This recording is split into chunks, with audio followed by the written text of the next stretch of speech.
নমস্কার। আজকের ভিডিওতে আমরা অ্যারে নিয়ে একটু বিস্তারিত জানব।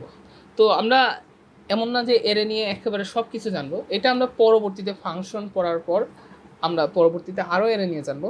তো আজকে আমরা অ্যারের যে ডেটা আছে সেগুলোকে কীভাবে চেঞ্জ করা যায় সেটা নিয়ে একটু আলোচনা করব। তো আমি একটা অ্যারে বানাই, আগে যেহেতু ইন্টিজার বানাইছি এখন একটা ডাবল নামে অ্যারে বানাই। ডাবল, এটার নামও মার্কস দিয়ে দিই। তারপর অবশ্যই এখানে থার্ড ব্র্যাকেট দিতে হবে, সমান চিহ্ন দিয়ে মার্কসগুলো ইনপুট দিতাম।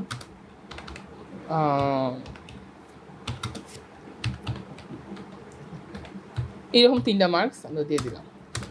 এখন আমরা যদি এগুলোকে প্রিন্ট করতে চাই, আগে দেখিয়েছি যেহেতু এখানে ডাবল, তাহলে এলএফ দেওয়া লাগবে ফরম্যাট স্পেসিফায়ার হিসেবে। তারপর পার্সেন্টেজ এই ব্যাকস্ল্যাশ এন দিয়ে মার্কস, তারপর আমি 0 দিয়ে দিলাম।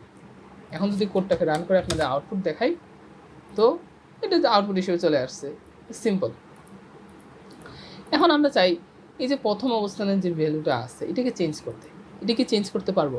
উত্তর হলো হ্যাঁ, পারবো। কীভাবে চেঞ্জ করবো? আমরা লিখবো মার্কস, তারপর 0তম ভ্যালু যেটা আছে সেটাকে তুমি চেঞ্জ করে 98.45 করে দেবো। ঠিক আছে, এখন যদি কোডটাকে রান করি, দেখেন ভ্যালুটা চেঞ্জ হয়ে গেছে।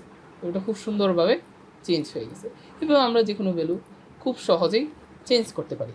আচ্ছা, এখন অনেকের মনে একটা প্রশ্ন আসলো, আগের ভিডিওতে আমরা যেটা দেখাইছি যে for int I is equals to 0, I যতক্ষণ পর্যন্ত 3-এর চেয়ে ছোটো, আই প্লাস প্লাস, এরপর যদি আমরা প্রিন্ট এফ পার্সেন্টেজ এলএফ যেহেতু ডাবল ডেটা টাইপ, কমা এন, তারপর আমি মার্কস দিয়ে আই দিয়ে দিলাম, এখন একটা সেমিকোলন দিয়ে দিলাম। এখন যদি কোডটা রান করি, সিম্পল সবগুলো ডেটা একটা একটা করে প্রিন্ট হয়ে যাবে। এখন অনেকের মনে প্রশ্ন হলো, আচ্ছা ফর সাম রিজন আমি যদি না জানি কতগুলো ডেটা স্টোর করা আছে, তাহলে তো আমি আউটপুট দেখাইতেই পারবো না। যাদের মনে প্রশ্নটা আসছে, কংগ্রাচুলেশনস, ও একদম মানে ব্রিলিয়ান্ট একটা প্রশ্ন। এই সমস্যার সমাধান আমরা কীভাবে করবো? আচ্ছা, আগে এই সবগুলোকে কমেন্ট আউট করবো। এখন আমি একটা জিনিস নিয়ে আলোচনা করবো, সেটাকে বলা হয় সাইজ অফ অপারেটর। আমি যদি জানতে চাই ইন্টিজার কত ডেটা আমার মেমোরিতে স্টোর করে, কি করব? আমি সাইজ অফ নামে একটা ফাংশন আছে, তার মধ্যে দিতে পারি ইন্ট। এই যে অংশটা এতটুকু আমাকে ইন্টিজারের সাইজটা দিয়ে দিবে। এখন আমি করব কি, যে সাইজটা দিবে সেটাকে আমি স্টোর করব। তো আমি দিয়ে দিলাম int size is equals to, বানাই দিলাম। তো সাইজ নামক ভেরিয়েবলের মধ্যে সাইজ অফ অপারেটর কর্তৃক রিটার্ন ইন্টের সাইজটা আমার মানে স্টোর করা থাকবে। আমি যদি স্টোর করা ভেরিয়েবলটা ভ্যালু দেখাই পার্সেন্টেজ ডি সাইজ, আমি যদি কোডটা রান করে দেখাই, এখানে 4 চলে আসছে।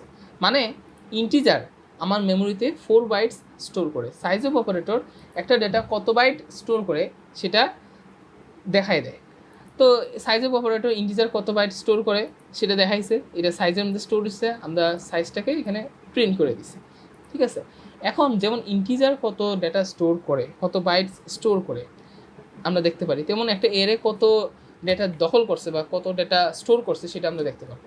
তো এর জন্য সাইজ অফের মধ্যে আমরা সেই এরের নামটা বসিয়ে দিব, যে মার্কস যে এরেটা আছে সেটা কত সাইজ দখল করছে তুমি আমাকে বলে দাও। এখন যদি কোডটা রান করে দেখেন 24 দিছে। আচ্ছা 24, তো মানে মার্কস যে এরেটা আছে সেটা আমার মেমোরিতে 24 বাইটস স্টোর করে রাখছে, মানে সে এতটুকু জায়গা দখল করে রাখছে। আচ্ছা, এখন যদি আমি ডাবলের সাইজটা দেখাই, তাহলে দেখবেন এটা আসছে 8 বাইটস। তার মানে ডাবল আমার মেমোরিতে 8 বাইট জায়গা স্টোর করে। এখন আপনারা একটা বিষয় কি খেয়াল করছেন, আমি যখন মার্কসের সাইজ দিছি তখন কিন্তু আমার আসছিল 24, আবার আমি যখন ডাবলের সাইজটা দিছি তখন সেটা আসছে 8। তার মানে কি 3 × 24। তার মানে আমি যদি মার্কস এর যে ডেটা টাইপ মানে যত ডেটা স্টোর করে তত দিয়ে যদি ডাবল যত ডেটা স্টোর করে ভাগ করি, তাহলে কি আমি উপাদানের সংখ্যা পাই না? আপনারা আবার লক্ষ্য করেন, এর সাইজকে যদি আমি এর সাইজ দিয়ে ভাগ করি, তাহলে তো কত উপাদান সে স্টোর করছে সেটা আমরা পাওয়া যাই, কারণ প্রত্যেকটাই তো ডাবল। এখানে 3টা ডাবল আছে দেখেই তো এটা 8 বাইট, এটা 8 বাইটস, এটা 8 বাইটস, তাহলে 3 × 24 বাইটস। তার মানে মার্কস 24 বাইটস দখল করছে। তাই না? হ্যাঁ, আশা করি লজিকটা বুঝতে পারছেন। এখন আমি এটাকে ইমপ্লিমেন্ট করে দেখাই। আমি বললাম যে size of marks divided by size of double. এখন যদি রান করি দেখেন আউটপুট 3 চলে আসছে। ঠিক আছে, আউটপুট এটাই হলো লেন্থ বাই করার একটা খুবই অপটিমাল পদ্ধতি। আমি এটাকে চাইলে এটার নাম লেন্থ রেখে দিতে পারি এবং এখানেও চেঞ্জ করে লেন্থ রেখে দিতে পারি। আচ্ছা, এখন যদি কোডটা রান করে দেখাই দেখেন 3 আউটপুট চলে আসছে। এখন প্রশ্ন হলো, আমি তো এই ক্ষেত্রে জানি যে আমার এরেটা কোন ধরনের ডেটা স্টোর করে, এমনও তো হতে পারে আমি জানি না আমার এরে কোন ধরনের ডেটা স্টোর করে। তখন কী করবো? তখন খুবই সিম্পল, মার্কসের জায়গায় জাস্ট আপনি 0 দিয়ে দেবেন। মানে মার্কসে প্রথম উপাদানের যে সাইজ, যেমন এটার সাইজ ডিভাইডেড বাই পুরাটার সাইজ ভাগ করো। ভাগ করলে কী হবে? লেন্থ পেয়ে যাব। খুব সিম্পল। এই যে 3, এটা খুবই সিম্পল। মার্কসে যে 0 সেটা মানে কত?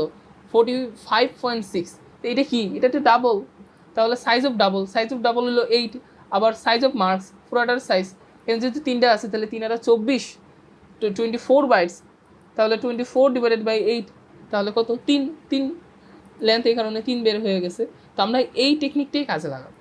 আমরা যে কাজটা করবো, সব কিছু মুছছে এখানে এটাকে আনকমেন্ট করে এই যে লেন্থের কাজটা আমি এইভাবে করে দিব যে, বা একটা কাজ করতে পারি, এখানে একটা লেন্থ নামে একটা ভেরিয়েবল বানাই দিই, ইন্ট লেন্থ দিয়ে আমি বলবো যে size of marks divided by size of মার্কসের প্রথম উপাদান। হ্যাঁ, তো এইটা তার আমার লেন্থ চলে আসবে। তারপর আমি লেন্থটাকে এখানে বসিয়ে দিব। এখন যদি কোডটা রান করে আপনাদেরকে আউটপুট দেখাই, এই দেখেন সেম আউটপুট চলে আসছে। তো এইটাই এরে নিয়ে বিস্তারিত আলোচনা ছিল। পরবর্তীতে আমরা ফাংশন পড়ার পর এরে নিয়ে আরও আলোচনা করব। তো ততক্ষণ পর্যন্ত আপনারা সবাই ভালো থাকবেন। ধন্যবাদ।